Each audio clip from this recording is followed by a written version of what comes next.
All right, we got to talk about the MrBeast situation. So there's two sort of different dramas going on right now. One is regarding his new video. I built 100 houses and gave them away. And as usual, some group of losers are mad about this somehow, twisting the situation from charity into calling him like a white savior or someone with a god complex, someone who's just trying to show that he's good all the time. And then we have the second situation, which is actually about Chris Tyson, MrBeast's friend who appears in the videos, who recently came out as trans and has gotten a lot of criticism for it from various people. Anyways, we gotta start with this guy, of course. MrBeast is once again displaying his white savior complex while looking like a literal colonizer. And then we just got that emoji. And this person has attached this image. I don't really know what I'm supposed to be looking at here. It's just like a screenshot from the video.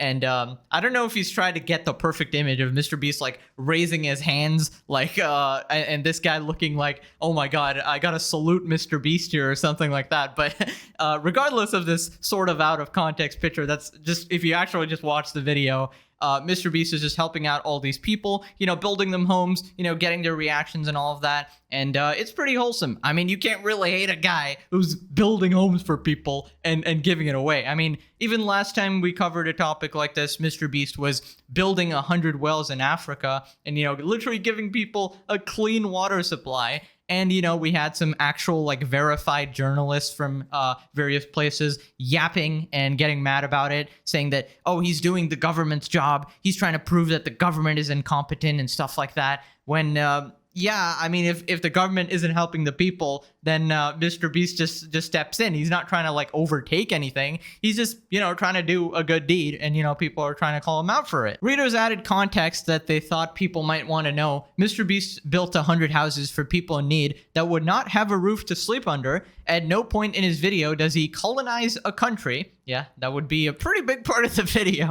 The revenue generated by his videos is spent on more charity projects. In fact, yeah, MrBeast actually does go negative on his videos just to do this charity and keep his business running.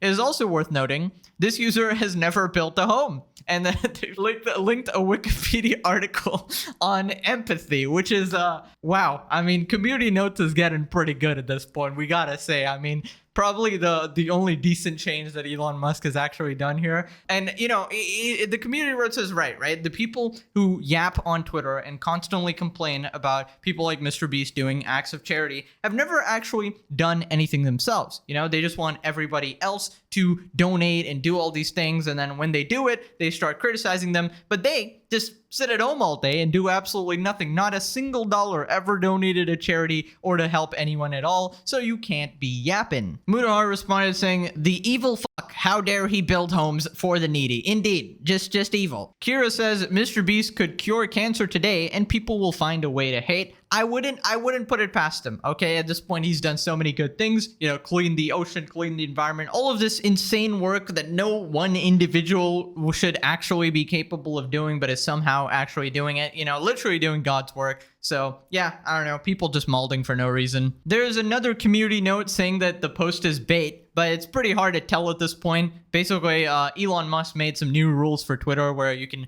pay for a check mark, and if you get enough impressions on your tweet, you actually get money for it. But the thing is, this guy doesn't even have a check mark. So there is no benefit to this baiting. So you might actually just be brain dead. But whatever, regardless, it's just a stupid thing to do and a stupid thing to say. He even actually goes after Asmongold. Basically, Asmongold posted a clip on his Clips channel, you know, making fun of this person. And then they tweeted out, hey, Twitch support, Asmongold is calling me a stupid cockroach, making fun of me for 20 whole minutes on his stream, practically directing his army of unwashed incel followers to harass me about my identity. How is this even remotely acceptable by your terms of service? And now he uploaded it to YouTube. YouTube, please review this video. It goes against your targeted harassment policies. Okay, so just gotta clarify that. Nothing in this video is targeted harassment. This guy is clearly just has a stupid opinion, and we are, you know, calling them out, of course. Also, can I just say, if this is satire, it's really bad satire because you're actually contacting Twitch support asking him to ban him. That's basically like saying I'm ironically robbing a bank. Like, you're still doing the thing, you fucking idiot. When MrBeast fanboys are on your ass, you know you're doing something right. I don't think you have to be a MrBeast fanboy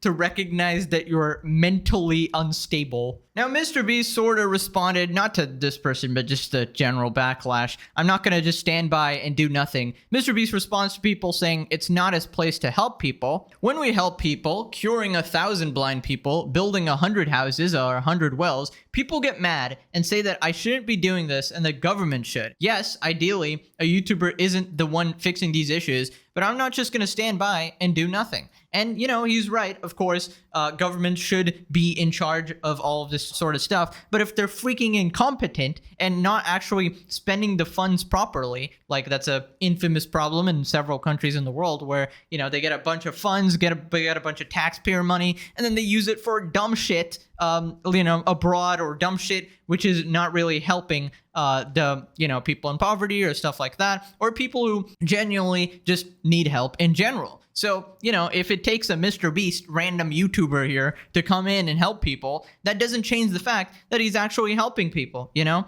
And, you know, it might be somebody else's job, but who gives a shit? At least it's getting done now. And maybe some other people can take inspiration, you know, people who have way too much money can be like, hey, okay, maybe I can start helping people too. People will always find something to complain about, even when you're doing charitable things. Either way, let them complain. Honestly, people like that will never accomplish anything in life. MrBeast for president. Honestly, I did see the debate between Trump and Biden, and wow, what a state of a country America is in, bruh. Honestly, MrBeast might actually do a better job. He might not know anything about politics or foreign policy or anything like that, but he still might do a better job, honestly, just based on common sense, bro. I don't know. And that's why you're the GOAT, MrBeast, and we have a GOAT, an actual GOAT. We live in a world where a YouTuber does more to help people than governments do. It's super lame. Doing something will always beat doing nothing. Also, Team Seas was really a game changer for us at the ocean cleanup. Exactly. People never acknowledge this type of stuff. They pretty much just forget all of the good stuff that he's been doing all this time, nonstop, man. This guy's a philanthropy guy, dude. He has a philanthropy channel. All right, come on.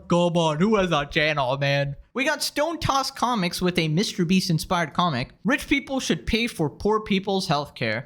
On this episode of MrBeast, we're helping, and this person is mad. Is this a communist joke? I suppose. All right, anyways, we gotta move on to the second situation about Chris Tyson. This one's a bit more controversial. I would suggest maybe click off if you're uncomfortable with these sort of topics and don't like hearing that sort of stuff. But anyways, it all starts with Nick Merckx. You know, he was putting out a tweet about the Dr. Disrespect situation.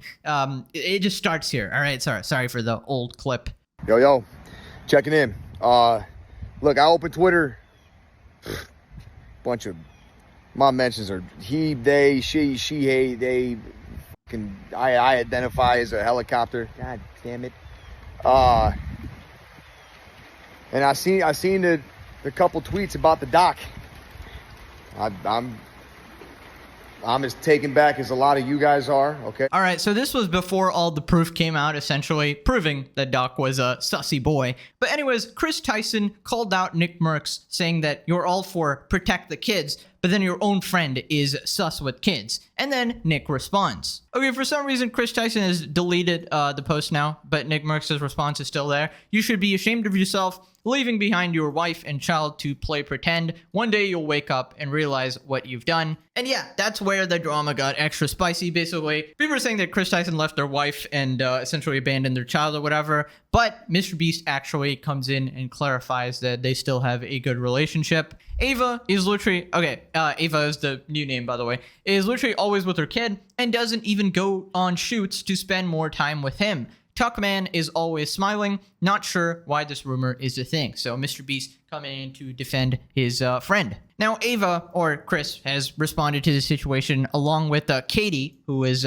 Chris's wife. Mine and Tucker's life are both better than ever. Tucker's life is kept relatively private, as much as it can be, solely because of people like you who try to make a headline topic with a 4-year-old's life blasted as a headline. There are plenty of other things in this world to talk about other than a 4-year-old who will one day see all of this. Imagine having to get introduced to the internet and having all of your life as headline topics. All of his life is bashed over the internet. His life is kept private as much as possible, and not so people like you can create a headline out of a life and situation you know nothing about. I think the headline is about Chris, though. I don't really see Tucker mention that much, but yeah, I wouldn't want my kid mentioned anyways. So next time, please choose a different headline other than an innocent 4-year-old's life. Our lives are the best they've ever been, okay? And Tucker is loved and cared by both parents and in both homes and is thriving. I don't know who Nick is, this Nick works, and I don't care who he is, but as a parent himself, is this the example we want to set for our children? When we don't agree with them, we bash them, their families, drag other children through the trenches by spreading false information about their lives.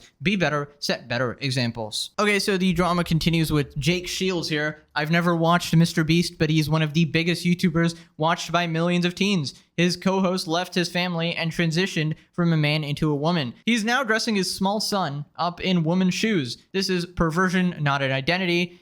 Here we got a picture of Ava or Chris. Here we have a picture of the child, and it's basically Tucker in heels or woman's shoes. I'm not familiar with what that is. This might be blurred out. I don't want to put the kid in this, but anyways, people are responding. If you think clothes are what make a man, you don't understand manhood. I understand I shouldn't put high heels on my son. So everybody has some divided opinions about this. Lots of likes on both sides here. But anyways, let me know what you guys thought about these situations. I'll see you guys next time, I guess. Have a wonderful day. Bye-bye.